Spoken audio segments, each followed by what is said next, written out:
उप राष्ट्रपति की मिमिक्री, राहुल गांधी की वीडियोग्राफी और विपक्षी सांसदों का हंसना मजाक उड़ाना शेमफुल एक्ट है।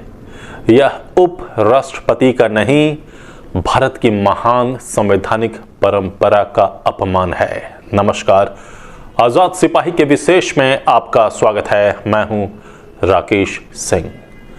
भारतीय संसद, जिसे दुनिया की सबसे प्रतिष्ठित और महान संसद का दर्जा हासिल है, मंगलवार को एक बार फिर शर्मसार हुई। संसद के मकर द्वार पर जिस तरह विपक्षी सांसदों ने देश के उपराष्ट्रपति और राज्यसभा के सभापति जगदीप धनखड़ का मजाक उड़ाया, उनकी भौंदा नकल उतारी, उससे न केवल देश का दूसरा सर्वोच्च संवैधानिक पद का अपमान हुआ, बल्कि भारत की महान संवैधानिक परंपरा भी अपमानित हो गई। ऐसा करते समय वे भूल गए कि वे माननीय सांसद हैं। एक तरफ जहां टीएमसी सांसद कल्याण बनर्जी जिस भौंडे आचरण का प्रदर्शन कर रहे थे, वहीं दूसरी तरफ कांग्रेस के तपस्वी और युवराज राहुल गांधी जिस तरह मजा लेकर सांसद की भौंडी हरकत की वीडियो रिकॉर्डिंग कर रहे थे और विपक्ष के बाकी सांसद हंस रहे थे, तालियां मार रहे थे, दरअसल वह अपने मानसिक दिवालियापन का नमूना पेश कर रहे थे। वहीं बात बात पर लोकतंत्र और संविधान की दुहाई देने वाले राजद से राज्यसभा सांसद मनोज झा भी कपार पकड़कर हिलते हिलते हंस रहे थे। उस वक्त उन्हें लोकतंत्र और संविधान की रक्षा की बात याद न आई। शर्म आ रही है इनके बारे में बात करके।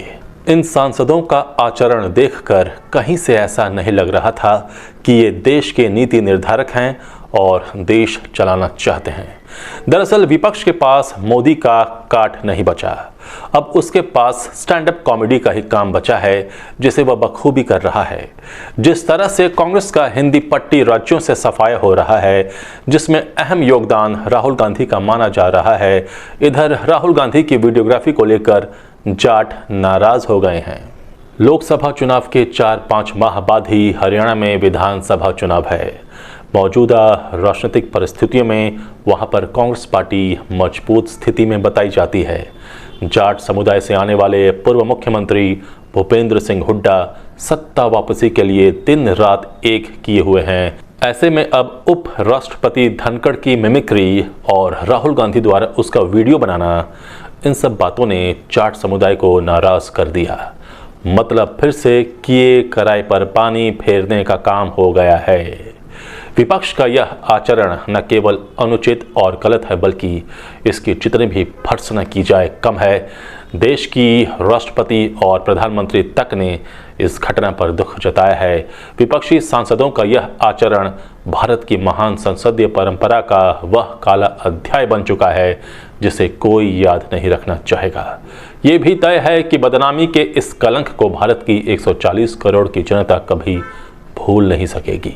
कम से कम राहुल गांधी से यह अपेक्षा तो नहीं थी। भारत की संसद लोकतंत्र का सबसे बड़ा मंदिर है और हमारे देश के सम्मान और स्वाभिमान की प्रतीक भी है। संसद भवन कोई इमारत मात्र नहीं, बल्कि करोड़ों देशवासियों की उम्मीदों और आकांक्षाओं की पूर्ति करने वाला पवित्र स्थल भी है।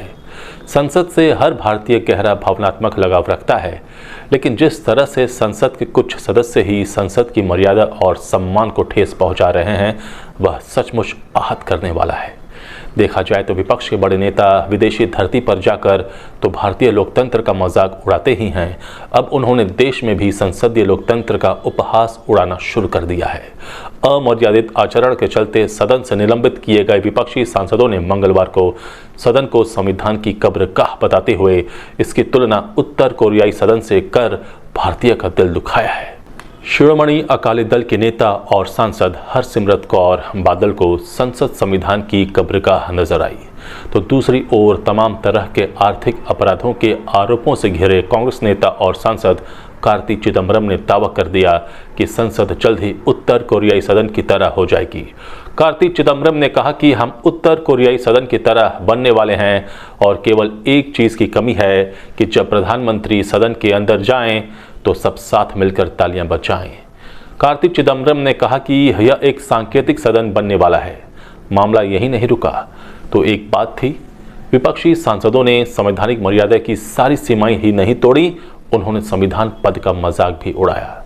उन्होंने संसद भवन परिसर में इकट्ठा होकर वह सब किया जो किसी भी शिष्ट और शरीफ भारतीय को शर्मसार करने के लिए काफी था। निलंबन के बाद विपक्षी सांसद संसद के मकरद्वार की सीढ़ियों पर जमा हुए। पश्चिम बंगाल के श्रीरामपुर से टीएमसी सांसद कल्याण बनर्जी ने राज्यसभा के सभापति सह देश के उपराष्ट्रपति जगदीप धनखड़ की नकल उतारकर उनका मजाक उड़ाना शुरू कर दिया। उनकी इस हरकत पर तमाम विपक्षी सांसद हंस रहे थे, ठहाके लगा रहे थे। हद तो तब हो गई जब कांग्रेस सांसद राहुल गांधी इस घटना की वीडियो बनाने लगे। राहुल गांधी से ऐसी उम्मीद नहीं थी। ऐसा करते समय वह यह भूल गए कि वह दुनिया के सबसे बड़े लोकतंत्र के सबसे बड़े मंदिर के सदस्य हैं, जो देश पर शासन करने का दावा करते हैं। उनका यह आचरण उस सड़क छाप जैसा था जो अपने घर के बड़े बुजुर्गों को इसी तरह सरेआम बेइज्जत करता है। विपक्षी सांसदों का यह आचरण देश को पूरी दुनिया में बदनाम कर गया, इसलिए यह मुद्दा तूल पकड़ता जा रहा है। भाजपा इसे लेकर विपक्ष को घेर रही है। वहीं राष्ट्रपति द्रौपदी मुर्मू और पीएम नरेंद्र मोदी ने विपक्षी सांसदों की हरकत की आलोचना की है। राष्ट्रपति ने उपराष्ट्रपति के अपमान को गलत बताया।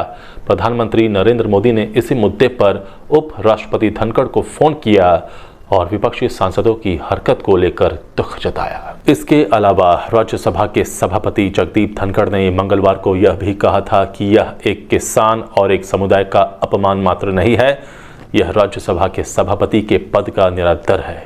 उपराष्ट्रपति धनखड़ ने राज्यसभा में अपनी पीड़ा व्यक्त करते हुए कहा था कि वह व्यक्तिगत रूप से आहत हैं क्योंकि उनकी किसान और जाट पृष्ठभूमि को निशाना बनाया गया।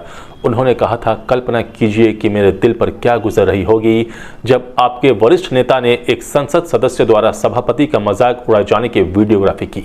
बात सिर्फ लोकतंत्र के अपमान की भी नहीं है। संवैधानिक पदों पर बैठे लोगों की जिस तरह मिमिक्री कर उनका अपमान करने की होड़ चल पड़ी है और हमारे संवैधानिक संस्थानों पर राजनीतिक हमले किए जाने का जो सिलसिला चला है, वह एक तरह से भारत की छवि पर हमला है। कभी प्रधानमंत्री के लिए तानाशाह, हिटलर, मौत का सौदागर, नीच या कोई अन्य अपमानजनक शब्द का उपयोग किया जाता है तो कभी देश के राष्ट्रपति का अपमान कर दिया जाता है। अब उपराष्ट्रपति जगदीप धनखड़ का जिस तरह अपमान किया गया, उसने सार्वजनिक जीवन में मर्यादा की सभी सीमाएं लांघ दी हैं। यहाँ ये भी ध्यान रखने योग्य बात है कि राष्ट्रपति द्रौपदी मुर्मू हों, उपराष्ट्रपति जगदीप धनखड़ हों या प्रधानमंत्री नरेंद्र मोदी हों, ये सभी साधारण और गरीब परिवार से ताल्लुक़ रखते हैं। इन सभी को राजनीति विरासत में नहीं मिली, बल्कि ये जीवन में अभावों और संघर्षों पर विजय हासिल करते हुए यहाँ तक पहुँचे हैं। लेकिन लगता है कि दिल्ली पर दशकों तक राज करने वाले राज परिवार के लोगों को यह सब भा नहीं रहा, इसलिए सुनियोजित तरीके से शीर्ष पदों पर बैठे लोगों पर हमले किए और करवाए जा रहे हैं। बहरहाल, उपराष्ट्रपति के समर्थन में जाट नेताओं की ओर से जिस तरह प्रदर्शन किया जा रहा है, उससे यह मुद्दा अब बड़ा राजनीतिक तूल पकड़ता हुआ भी नजर आ रहा है। पश्चिमी उत्तर प्रदेश, हरियाणा, राजस्थान और दिल्ली में जाटों की बड़ी आबादी निवास करती है। यदि प्रदर्शन इसी तरह बढ़ते रहें तो कांग्रेस और इंडी अलायंस में शामिल दलों को सियासी नुकसान होना तय है। आज़ाद सिपाही के विशेष में अभी इतना ही। आप हमारे इस YouTube चैनल को ज़रूर सब्सक्राइब करें और भी अधिक खबरों के लिए पढ़ते रहिए अपना लोकप्रिय दैनिक अखबार आज़ाद सिपाही। धन्यवाद।